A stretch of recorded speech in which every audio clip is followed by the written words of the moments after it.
Ollywood एमती बहुत सारा सेलिब्रिटी माने अच्छी जो मैंने सुटिंग सेट रु भल पाई आगामी किछि दिन मध्य विवाह बंधन बांधी हेबाकु जाउछन्ती। ताले आज वीडियो रे आमने एभली किछि कलाकार मानक विषय जानिबा जो माने परस्पर को सुटिंग सेट रु एबे भल पाइछन्ती आउ आगामी किछि दिन मध्य विवाह बंधन बांधिबा पई जाउछन्ती। तो सेति भिडियो को पूरा शेष जाए देखंतु। तो आम लिस्ट प्रथम नंबर रे आछन्ती ओडिया अभिनेता देवस्मिता आउ ऋषि। ताले देवस्मिता और ऋषि दुहे परस्पर को एबे भल पाउथिबार नजर आछन्ती आउ आगामी दिन मानक दुहिंकर बाहागर होई पारे बोली आशा करा जाउछि। ताले एबे दुहे परस्पर को डेट करूछन्ती। एबे द्वितीय नंबर रे आछन्ती सप्रिन और सुमन। ताले आपण माने एही दुई कलाकार को निश्चित भाव में देखिथिबे दुहे परस्पर को शूटिंग सेट रु ही भल पाइछन्ती। एबे दुहिंकर फोटो वीडियो गुडी को आपण माने सोशल मीडिया रे देखा पाउथिबे। आगामी किछि दिन मध्ये ए दुहे भी मध्य विवाह बंधन बांधी हेबाकु जाउछन्ती। एहाबरे आछन्ती आशीष आउ प्रियंका। ताले आशीष और प्रियंका को आपण माने बेस दीर्घ दिन हेब जानिथिबे। एही जोड़ी दीर्घ दिन हेब परस्पर को भल पाई आछन्ती। दुहे परस्पर को डेट करूछन्ती आउ आगामी किछि दिन मध्ये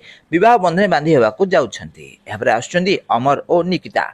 ताले झिली सीरियल एही दुई कलाकार जबरदस्त अभिनय आपण माने देखिथिबे। तो शूटिंग सेट रु ही दुहे परस्पर को भल पाइछन्ती आउ आगामी दिन मानक विवाह बंधन बांधिबा पई जाउछन्ती बोली सुनियाक मिलुछि। एहाबरे पंचम नंबर रे आछन्ती श्रेयान और प्रियंका। ताले एही दुई कलाकार भी मध्य ओडिया सीरियल शूटिंग सेट रु परस्पर को भल पाइछन्ती आउ आगामी दिन मानक दुहे परस्पर को विवाह करि पारन्ती बोली सुनियाक मिलुछि।